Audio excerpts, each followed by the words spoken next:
What's going on, guys? I'm Mr. Golden Gamer and I make gaming videos that nobody watches. Today I'm going to be teaching you guys how to do the main quest Easter egg on the tomb in Black Ops 6. But before we get into that, be sure to subscribe to the channel if you haven't already. We just hit the 1,000 subscriber milestone and we're looking to grow the channel even more. So if you like Call of Duty, both zombies and multiplayer, I'd love to have you on board. The first thing you need to do is interact with this pedestal in the subterranean temple to place down the amulet, which will then open the doorway to nowhere.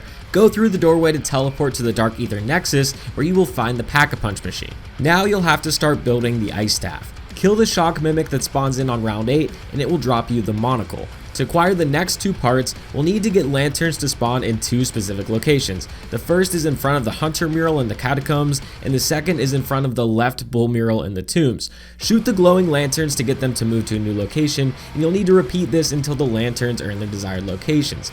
Once each lantern is in position, Roman numerals will appear on the murals themselves. Shoot these in order from least to greatest. This will spawn a purple orb, which then spawns 5 waves of zombies. Complete all 5 waves and the parts will appear in front of the murals. Now that you have all 3 parts, head to the Dark Aether Nexus and place the Ice Staff on the rock formation in the middle. You'll now have to defend the Ice Staff from purple glowing zombies. This step is pretty hard, so make sure you have a good gun and some perks at the minimum, or do what I did and use a mutant injection. That makes this an absolute breeze. But once you complete this, you're rewarded with the Ice Staff. Next, you'll need to upgrade the Ice Staff. You start this process by shooting 3 lanterns with the Ice Staff in quick succession. You may need to shoot the lanterns beforehand to get them to spawn closer together so that you can shoot them very quickly. It needs to be in around under 10 seconds, but if you do this correctly, you will hear a quote from Archibald. Head back into the Dark Aether Nexus and you will see 3 floating rocks with symbols on them. Use the Ice Staff to shoot these symbols and the rocks will lower closer to the ground. Memorize these symbols because you'll be needing them again soon. One of the 4 portals will close, so head to the other side of the closed portals. There will be 8 symbols on the door, and you need to use the Ice Staff to shoot the 3 symbols that you just saw on the rocks. Enter the portal and you'll teleport to this floating rock with a purple orb in front of you. Interact with the orb and it'll float to the ground. You need to follow this orb closely and kill zombies. Do not let this orb get too far from you or else you will fail this step. The orb will eventually make its way all around the Dark Aether Nexus and all the way back to the rock formation where you originally built the Ice Staff. Interact with the rock formation while holding the Ice Staff to upgrade it into the All's Arrow. It is now time to start the 4 trials of the damned, the first of which is the Vermin Trial. In the Dark Aether Nexus, shoot the Vermin statue with the alternate fire mode of the Ice Staff and interact with it to pick up the Dark Aether energy. Go through the blue portal to the dig site where you can then place the energy in the Vermin statue to begin the trial. There will be a bunch of vermin that spawned. It's a little bit overwhelming, but you can kill all of them pretty easily with a couple charged shots from your Ice Staff. Just hold in the trigger for a while, shoot it, sit in your blizzard, it'll wipe them all out, no problem. Once completed, you interact with the statue to pick up the energy, then you need to book it back to the Dark Aether Nexus. The blue portal will be closed, so you have to pick another route, but you can't get hit here. Being hit more than twice will fail the step. If you do happen to fail the step, you just need to go back to the dig site and interact with the statue and start running back to the Dark Aether Nexus again. Once you do make it back to the Dark Aether Nexus, interact with the Vermin statue, place the energy there, and that will complete the Vermin Trial. The next trial is the Parasite Trial. Shoot the Parasite statue in the Dark Aether Nexus with the alternate fire mode of the Ice Staff and interact with it to pick up the energy. Go through the yellow portal to the Shrine of the Hierophants where you can place the energy in the Parasite statue to begin the trial. You need to kill the purple glowing parasites and they will drop an energy orb after being killed. Pick up these orbs and take them into the statue. You'll need to do this 10 times to complete the trial.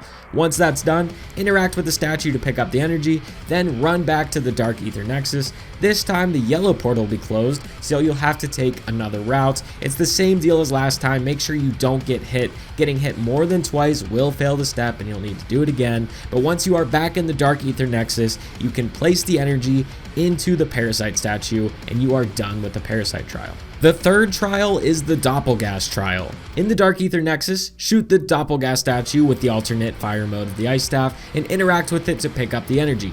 Go through the green portal this time to the ossuary where you can place the energy in the Doppleghast statue to begin the trial. The statue will create circles on the ground that shoot spikes while several Doppelghasts will spawn. You need to kill these Doppelghasts and avoid the spikes. Once complete, interact with the statue to pick up the energy, then run back to the Dark Ether Nexus. I think you get the idea by now. This time the green portal will be closed, so you'll have to take another route.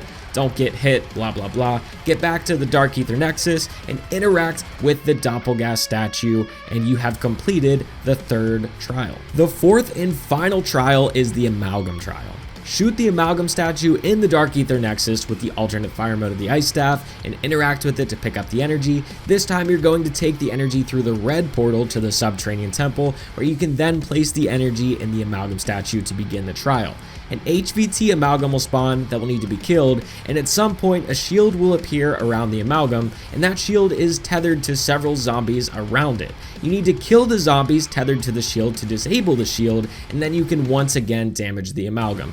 Keep doing this and you'll eventually kill the Amalgam, and once you have killed the Amalgam, you can interact with the statue, pick up the energy, and run back to the Dark Ether Nexus. You know the drill, the red portal is going to be closed, can't take damage, but once you're back in the Dark Ether Nexus, you can go ahead and place that energy back in the Amalgam statue, and you have completed the final trial. Now that you've completed all of the trials, I highly recommend that you take the next couple of rounds to make sure you are geared up and ready for the boss fight. You need to have tier 3 armor, all of your perks I recommend. Also having a tier 3 pack-a-punched weapon, make sure that weapon is also at legendary rarity. Bring in some Cashmeres, bring in idolized Gobblegums, probably a mutant injection as well. Make sure your field upgrades are fully charged. You need every advantage you can for this boss fight. But once you're ready, head to the back of the Dark Ether Nexus where you can interact with this podium, which will then open a bridge to the boss fight arena. Walk up to the Sentinel artifact, interact with it, and now you are officially in the boss fight.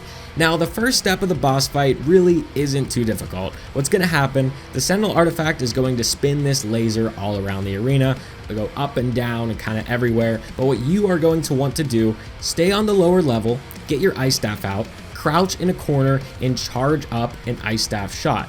Now, what this allows you to do is, since you're crouched in the corner, the Sentinel Artifact's laser will never hit you, stun you, or damage you because you are crouched. It's going to go over top of your head every single time. And because you have the charged shot of the Ice Staff out, you can keep zombies away from you. Just make sure that after you shoot the Ice Staff, you will immediately start charging up another shot so you don't eventually get cornered by the zombies. So just keep the zombies away from you for as long as you need to, and eventually the Sentinel Artifact will turn purple. And once it turns purple, switch to your other gun and unload into the Sentinel Artifact, and eventually you will break it. Once you break it, it'll split into 2 Sentinel Artifacts and do the same exact thing it did in the first phase. This time, it's going to spin around with 2 lasers, but do the same thing you did before. Get your Ice Staff, stay in the corner, just wait for it to turn purple. This time, 2 of them will turn purple. What you want to make sure you do here is break both of these Sentinel Artifacts. Don't only break one, because if you only break one, then it'll move to the next step with 3 Sentinel Artifacts that spin around, and you'll have to do that whole thing. But if you do break both of them, it will skip the step where there are 3 Sentinel Artifacts and go straight to the step where there are 4 Sentinel Artifacts. So you're definitely going to want to make sure that you break both of these whenever there are only 2. But anyway, now that we are on to the step where there are 4 Sentinel Artifacts spinning around, you're going to want to do the same thing yet again. Pick your corner, let the laser spin around, and once it turns purple, this time you are only going to break 1 of those Sentinel Artifacts. And this is where the boss fight actually begins to get difficult. You'll notice that there are now zombies that spawn in with Sentinel Artifacts attached to them. You'll see one that has an orange Sentinel Artifact and one that has a bluish Sentinel Artifact.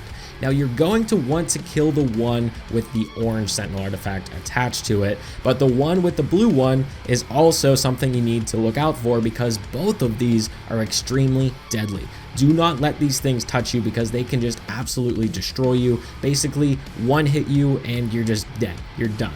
So the first one is going to be an armored zombie, which has a Sentinel Artifact attached to it. You're going to need to kill that armored zombie, and then it will drop a purple Sentinel Artifact, which you then need to unload all your bullets in to eventually break it. And this is going to happen 3 more times. Next with a Doppleghast, then with a Shock Mimic, and then finally an Amalgam. You're going to need to use all of the resources at your disposal to take these things out. use your Idolize, use your Ether Shroud, use your Mutant Injection, any and everything you have. This is not easy to take these things out, because not only do you need to take out these HVTs, there are other bosses that spawn in alongside these just to absolutely ruin your day. But after you break all of these, you'll see the Sentinel artifact fly up into the air and start moving back towards a stone structure in the arena. Once it gets there, you need to unload all of your bullets into it, because what it is doing at this point is it is charging a wipe attack that will instantly make you fail the boss fight. So take everything you have and throw it at this Sentinel artifact, and make sure you can destroy it before it does that wipe attack. The screen should turn white, and there you go. You've completed the boss fight. Now, it took me literally 3 or 4 times to complete this, so if you don't get it on your first try, don't feel bad, but it'll be worth it. It's a pretty fun boss fight, honestly. And that'll do it. That's about all I have to say about this one. Thank you guys so much for watching. This is my first ever Zombies Easter egg guide that I've ever made, and I kind of want to go back and do some of the other Black Ops 6 maps, and maybe even some classic Zombies maps from Black Ops 1, Black Ops 2, Black Ops 3. I think these Easter egg guides are really cool videos to make, and I kind of want to revisit some of the older games. So if that interests you, let me know down in the comments below. Once again, guys, I'm Mr. Golden Gamer. Thank you so much for watching, and I'll catch you guys in the next one.